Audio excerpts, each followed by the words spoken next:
Today I've got the Flashfish P60 560 watt portable generator and their 100 watt folding solar panel.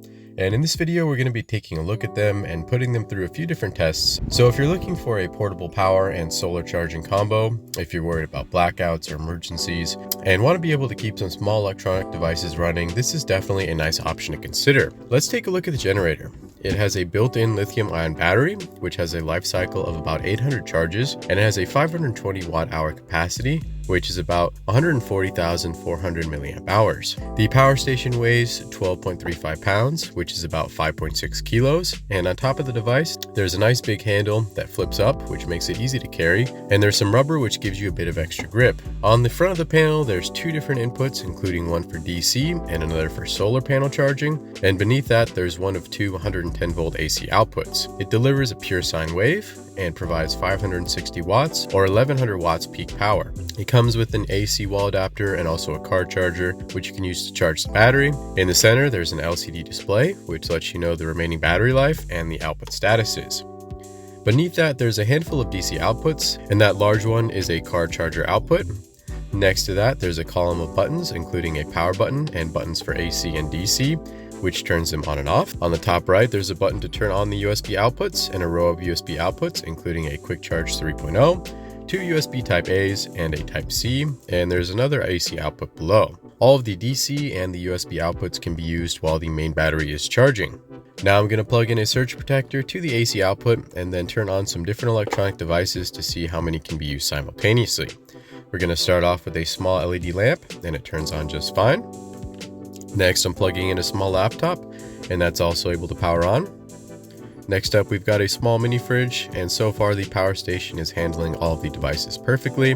Now I've got a box fan plugged in and turned on to its fastest mode, and it's working perfectly. Let's add another box fan, and that's working fine too. Next, I plugged in a small space heater, and this one proved to be too much for the power station to handle. I've tested a handful of power stations with these same devices plugged in, and none of them have been able to handle this. So I unplugged the heater, reset the power station, and we're back up and running. I started plugging in these devices around 10 a.m., and I need to drain the battery for the solar panel test, so I'm going to keep track of this so you can get an idea of how long it can keep these devices running. Right now the battery has 3 bars, so we'll see how long it takes for those bars to disappear. Just checking back in here at about 10:45, and we've dropped down to 2 bars, but we're still up and running, and I'll plan to check back in soon.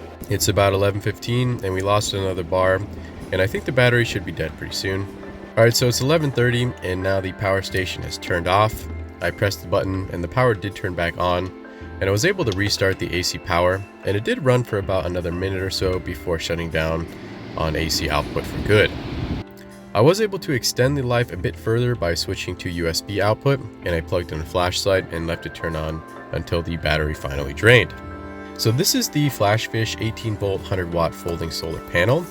The panel weighs just 6.17 pounds, which is about 2.8 kilos, and it's also got a handle which makes it very convenient to carry, and it's about 16 inches by 16 inches folded.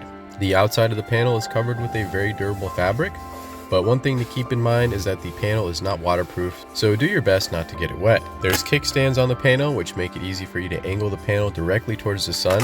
There's a zippered compartment on the back with storage for a few additional cables, including an 18 volt DC cable with a few different adapters for connecting it to various portable generators. And there's an output protected by a rubber cover, which houses a quick charge 3.0 18 watt USB type A PD 65 watt type C output, and there's an 18 volt 5.56 amp max DC output, which we'll be using to charge the generator. The panels themselves are made from monocrystalline silicon and convert about 21.5 to 23.5% of solar power into free energy. The panel is about 61 inches wide, or about 5 feet when open. Now I'm going to test out how well the panel can charge the portable power station. It's about 9:45 a.m. and the sun is in a good position to start testing. And today is a nice sunny day with no clouds, so conditions are ideal for testing this panel. The power station is starting with 0 bars, and I checked in on it about once an hour until the test ended at 1:55 p.m. The only interventions that I made were a couple of panel readjustments to angle the panels towards the sun and to keep it away from the shade. So now we've got the battery charged up from the sun. We're going to plug in a fan and a small LED lamp and let them run until the battery drains. We're starting this at about 8:42 a.m. and between the two devices we're looking at about 51 watts. The two devices stayed on until about 11:25 a.m., which was just under 3 hours. And this means that the battery was able to store up about 139 watt hours, which is a pretty significant amount of power. Overall, I was impressed with the power station and solar panel combo. Let me know what you think of these devices from Flashfish down in the comments below. And if you want to pick up either of these items, you can find links in the description. Thanks for watching, and if you enjoyed the video, be sure to give it a thumbs up and make sure to subscribe to the channel for more reviews like this one.